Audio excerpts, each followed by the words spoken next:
என்ன கேட்கப்படுதுன்னா, இப்ப தேர்தல் இவ்ளோ இது பிரச்சனைங்கிறது 21லேருந்து இருக்குது. தேர்தல் இன்னும் 2 மாசம் இருக்கக்கூடிய நிலைகள்ல, இப்ப இந்த விஷயத்த வெளிய சொல்றாங்கன்னா, இதுக்கு முன்னாடி வேற ஏதோ காரணங்கள் இருக்குமோ? இல்ல வேற ஒரு காரணம் இல்ல. அதாவது அ விஜயை புதுவெளிக்கு கொண்டு வருவதற்கு இதை விட ஒரு வாய்ப்பு இல்லைன்னு அந்த அம்மா நினைக்குது. அதாவது செல்விக்கு அந்த அம்மா ரொம்ப நெருக்கம். ஸ்டாலினுடைய சகோதரி செல்விக்கு ரொம்ப நெருக்கம். அவர்கள் வீட்டு துக்க விஷயத்துல இந்த அம்மாவே போய் விசாரிச்சுட்டு வருது. நம்ம அதை பார்த்துருப்போம். நீங்க முரசொலி செல்வம் மரணத்துக்கு இந்த அம்மாவே போகுது. அப்ப செல்விக்கும் சங்கீதாவுக்கும் நெருங்கிய தொடர்பு இருக்கு. அப்போ பல புது நிகழ்ச்சிகளில் இப்போ பார்க்கிற பொழுது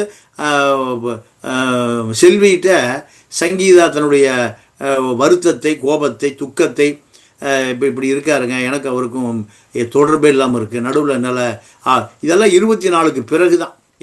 அப்போ அந்த அம்மா செல்வி ஆலோசனை, கொஞ்சம் அமைதியாக இருங்க, இப்படி தான் இருக்கும், அது சரியாயிரும்.